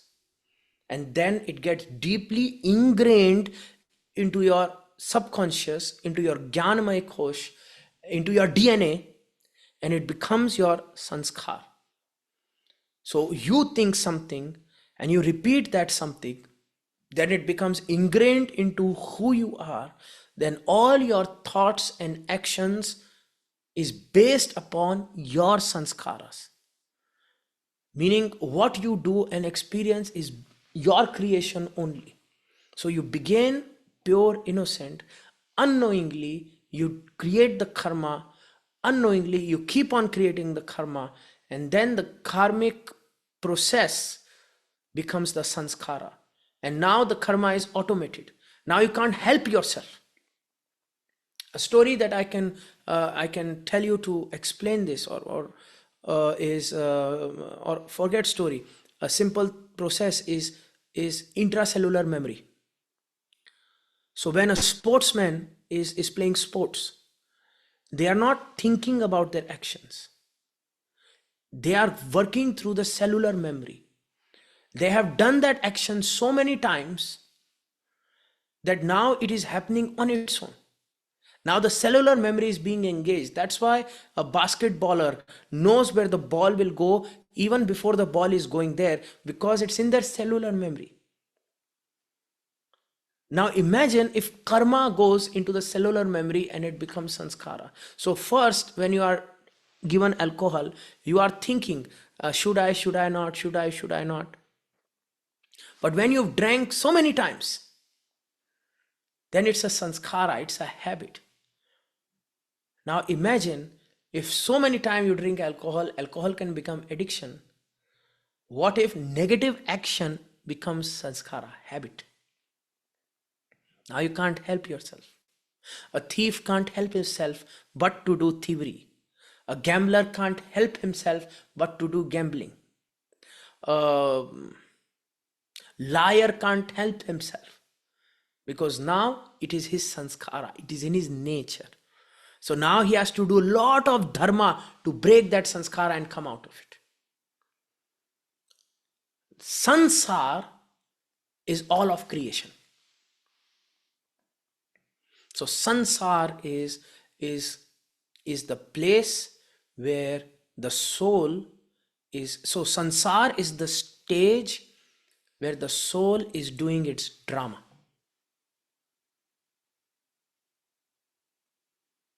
And we have to exit this stage. Beyond this sansar is the Paramatma, the eternal supreme, the divine being, the father of the universe, the God. And I must break free from the attachments of this sansar, this drama, and that freedom is known as moksha, through the action of dharma, to be one with the divine being. Now even the sansar is part of the divine being. It is all his creation only. But I am stuck in this part of his creation, this sansar, in which I just had to come and experience and go. But this is like quicksand. I came and I just sank deeper and deeper and deeper and deeper and deeper. And now I can't get free. So I must make conscious effort to get free from it. And all these rituals and all these thoughts and all these focuses on death is to help us achieve that moksha. Yes. Thank you so very much. I think that concludes our lecture for today. I'm so very thankful to all of you for listening to me for so long. If only my wife could be like you. This has been lovely and so instructive. Really appreciate your gift and your time, your scholarship, your heart, your compassion. We're just very grateful to be in your presence, and thank you for that. And just a reminder, the next time we are together will be May 31st. It will not be next Friday. It will be the following Friday. So May 31st, and I will be in touch. I believe Ishan will probably provide us some notes again on this conversation that we just had.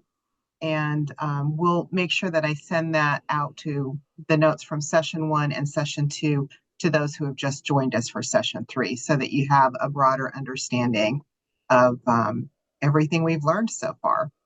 And again, the recordings will be available. So Thank you. anything else that I'm forgetting? Okay. Bless you on your way, and we will see you again. Namaste. Take care. Thank you. Bye-bye.